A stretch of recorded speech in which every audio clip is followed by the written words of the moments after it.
Aquí está. Es la economía clásica. Bueno, la economía clásica es el punto de partida, lo que actualmente se considera como el inicio de la ciencia económica como una disciplina aparte de otras. A raíz de las propuestas de la economía clásica es que, de la corriente clásica, es que empezó a considerarse la economía como esto que ahora estamos comentando. Es decir, algo diferente, y esto es muy importante, pongan mucha atención a esto. La economía es diferente de la política. Una cosa es la política y otra cosa es la economía.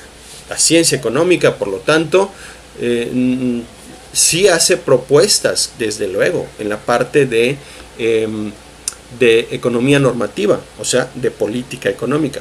Pero no es la política como esta área de la actividad humana que consiste en la conducción del país, ¿no? La economía solo ve la parte económica. Bien, entonces se diferenció a la ciencia económica de la política. También se le diferenció de otras disciplinas como la sociología, la historia, aunque se apoya en otras disciplinas la ciencia económica, pero ahora a partir de esta escuela ya es algo nuevo, ya es algo diferente, y con el paso del tiempo incluso van a aparecer profesionales de esta área, o sea, economistas que estudian carreras de economía, que analizan los mercados, que analizan la macroeconomía y además finanzas y bueno, toda una serie de herramientas, áreas que son parte de su actividad profesional. Andy, la tableau économique es el antecedente de lo que hoy se conoce como la matriz insumo-producto. Bueno, ahora vamos a... Bueno, aquí en esta diapositiva ya me la iba a pasar y todavía no la he comentado. La escuela clásica, como ya dijimos, surgió en la segunda mitad del siglo XVIII. Su origen se encuentra en Inglaterra, a diferencia de la anterior que era en Francia. Esta surgió en Inglaterra. Y sus principales exponentes, bueno, aquí comento dos, son Adam Smith, que ya debieran ustedes conocer quién es Adam Smith. Es considerado como el padre de la economía. Y otro de los exponentes principales, un amigo de Adam Smith, fue David Ricardo, o como lo decimos en español, David Ricardo. Aquí tenemos la selfie de Adam Smith. Bueno, o sea que Adam Smith es el iniciador también de la corriente clásica.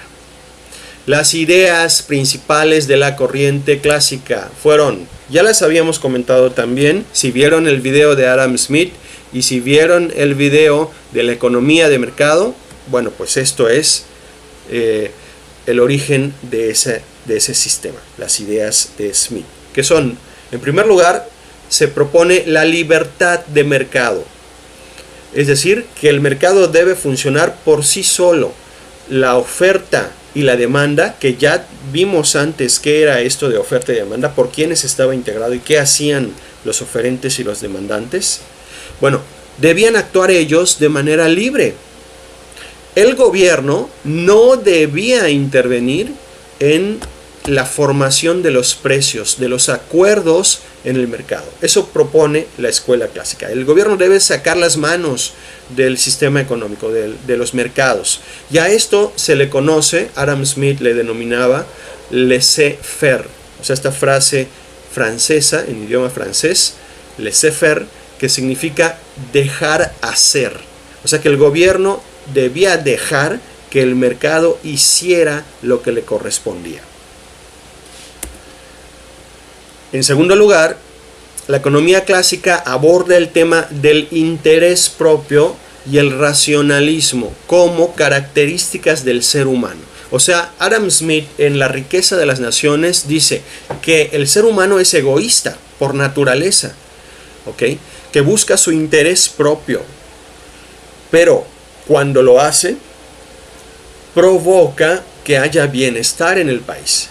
Por ejemplo, si una persona quiere obtener ganancias, o sea, quiere tener ingresos, dinero, podría, si hay libertad de mercado, encontrar algo que la gente quiera comprar y vendérselo a la gente. Y esta persona está actuando de manera egoísta porque lo que está buscando es tener dinero.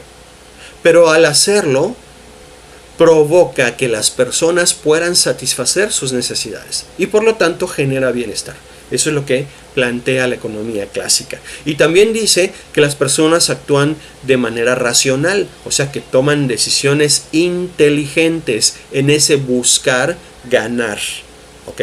Entonces este egoísmo y este racionalismo son el motor que mueve, pensaba la economía clásica, a los mercados. Esa es la segunda idea de la economía clásica. Además, bueno, esto ya lo habíamos dicho también, Smith propone que la riqueza del país no estaba en tener cada vez más oro. Miremos a España, que fue la primera potencia de la economía de mercado, pero en la etapa mercantilista, cuando se pensaba que el oro era la riqueza del país. Bueno, resulta que España se fue a las colonias que conquistó y extrajo tal cantidad de metales preciosos que se trajo, que se llevó, mejor dicho, a ese país, a ese reino en aquel entonces. Llenó tanto de oro la economía española que generó una crisis. Los precios se dispararon en un momento dado en España y en lugar de tener más bienestar, incrementó la pobreza. Entonces Adam Smith dice, pero el oro no es, por lo tanto, la base de la riqueza. Así es que debe estar en otro lugar, pensaba Smith, esa posibilidad de tener riqueza. Riqueza como le llamaban en esa época, que luego le llamarían en el siglo XX desarrollo y que ahora le llamamos bienestar. Sí, Johanan, efectivamente, eso diría Smith, ¿no? Que si tú quieres ser fotógrafo, lo haces porque estás tratando de satisfacer un interés personal propio. A eso le llama Smith como egoísmo. Entonces, bueno, si no está en el oro la riqueza del país, ¿en dónde está? La respuesta que encuentra Smith es en la productividad de la mano de obra. O sea, ¿qué tantos bienes se pueden generar por unidad de trabajo? Esa es la fuente del desarrollo, piensa Adam Smith. Y bueno, en general los clásicos. Y por último, bueno, derivado de todo lo anterior, Smith y los economistas clásicos proponen que el mercado y el sistema económico se regulan a sí mismos con lo que se llamó la mano invisible. O sea, Smith decía, si dejamos actuar libremente a oferentes y demandantes, van a llegar a acuerdos. Y esa formación del acuerdo, como hoy le llamamos, esa formación del equilibrio, es movida por sus propios intereses.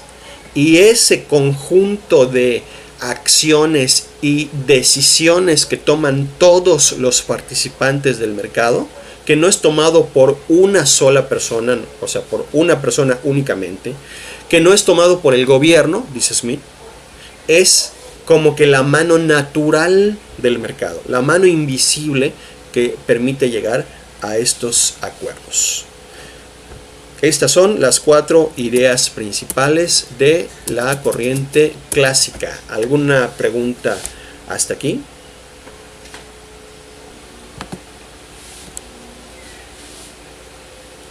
Ahora vamos con la corriente marxista, que está de moda entre algunos sectores en la actualidad.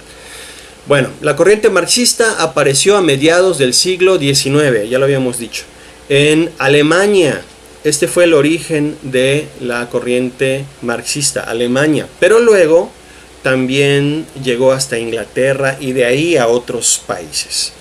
El principal exponente del marxismo, desde luego, es su fundador, Karl Marx, cuya selfie aparece aquí en esta diapositiva. Bueno, ahí ya ven que pasaron 100 años desde la fisiocracia, así es que pues ya tenemos una fotografía de Marx, ya es foto, y bueno, la ropa es diferente, en fin, hay varios cambios, ¿verdad? Además de Marx, bueno, tuvo un amigo muy cercano, inglés, de nombre Friedrich Engels. Marx y Engels son los principales exponentes de la corriente marxista. De hecho, Engels dicen algunos autores, es el que permitió que Marx fuera conocido. O sea, Engels es el que difundió las ideas de Karl Marx. Marx escribió un libro, creo que no viene en la diapositiva siguiente, así es que lo pueden anotar.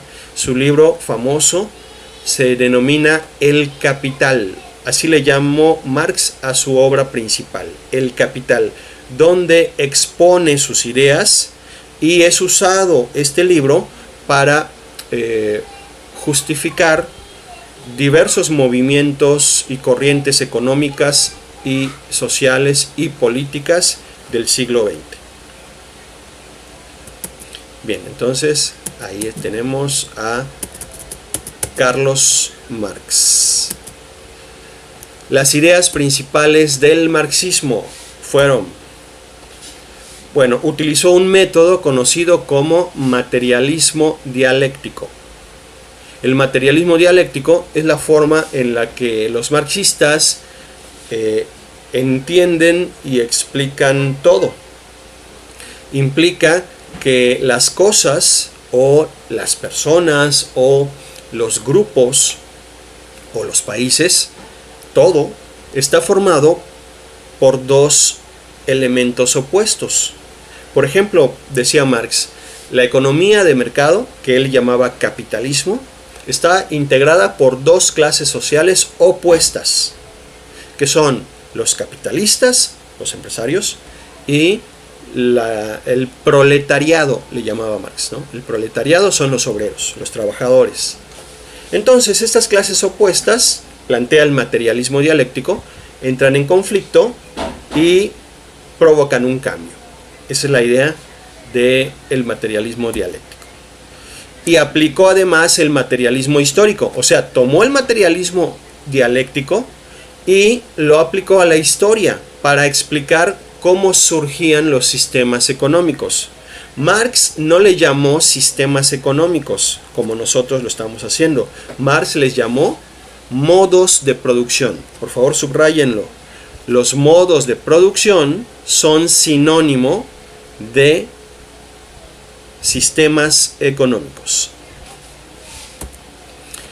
O sea, los sistemas económicos todos, pensaba Marx, surgieron porque sus clases opuestas se enfrentaron y provocaron la desaparición del sistema anterior y dieron lugar a un nuevo sistema. Eso es el materialismo histórico. Propuso Karl Marx que los trabajadores se rebelaran en contra de los capitalistas, del gobierno, de todo, y empezaron una revolución para controlar los medios de producción. Los medios de producción es como los marxistas le llaman a los factores productivos. O sea que los trabajadores tenían que organizar revueltas, o sea, rebeliones violentas para tomar por la fuerza de las armas el control político, económico y social. Y bueno, Marx propuso que el nuevo sistema económico que aparecería cuando desapareciera el capitalismo sería una sociedad más justa, una sociedad sin clases, guiada por los obreros organizados en el gobierno. Un nuevo tipo de gobierno, pensaba Marx, ¿no? Que sería este órgano central que ya platicamos en la economía planificada. Bien, pues esas son las ideas del marxismo. Como pueden ver, el marxismo, me regreso tantito, no tiene otro papel más que criticar a la escuela clásica y a la economía de mercado. Esa es la idea, destruir a la economía de mercado para implantar otro sistema económico.